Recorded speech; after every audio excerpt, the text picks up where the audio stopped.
So Chennai మనం రావడం జరిగింది. ఒక అద్భుతమైన ప్లాన్ అనేది ఇక్కడ మీకు బ్యాక్గ్రౌండ్లో ఇల్లు కనిపిస్తూ ఉంటుంది చూడండి ఒక్కసారి. జస్ట్ చూడండి, బయట నుంచి చూపిస్తాను మీకు. ఆల్రెడీ ఇల్లు అనేది ఎప్పుడో కన్స్ట్రక్షన్ చేసేసారు. కొన్ని చిన్న చిన్న వాస్తు దోషాలు అందులో ఉండడం వల్ల దాన్ని కరెక్షన్ చేసిన తర్వాత, మన హరివాస్తు వీడియోలు చూసిన తర్వాత వాళ్ళకు చాలా మంచి రిజల్ట్ వచ్చింది. అసలు ఇంకేమేం దోషాలు ఉన్నాయనే కారణం చేత మనల్ని పిలిపించేశారు.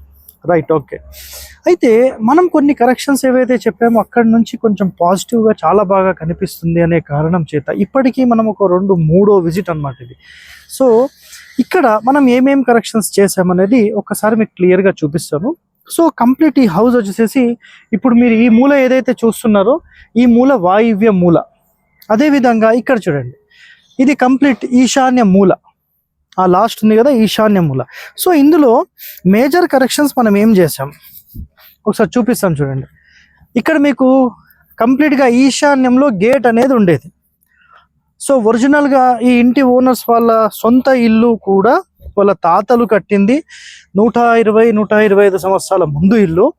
సో అది కూడా మనకు నార్త్లో 4th ప్లేస్లో ఉంది. దాని డీటెయిల్స్ కూడా మళ్ళీ నీకు చెప్తాను.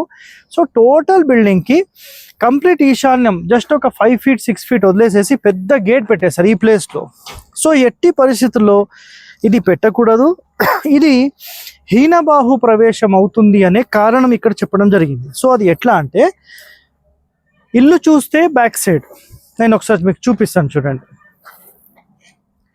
సో ఇది కంప్లీట్ ఇల్లు అండి, చూసారు కదా, ఇది కంప్లీట్ ఇల్లు.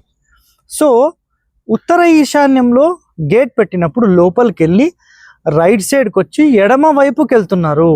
ఇది హీనబాహు ప్రవేశమయ్యి వీళ్లకు కంప్లీట్ హీనబాహు ఫలితాలు కంప్లీట్గా అందజేసి చాలామందిని దూరం చేసి ఫైనాన్షియల్గా బిజినెస్లో కంప్లీట్ ఫెయిల్యూర్ అనమాట.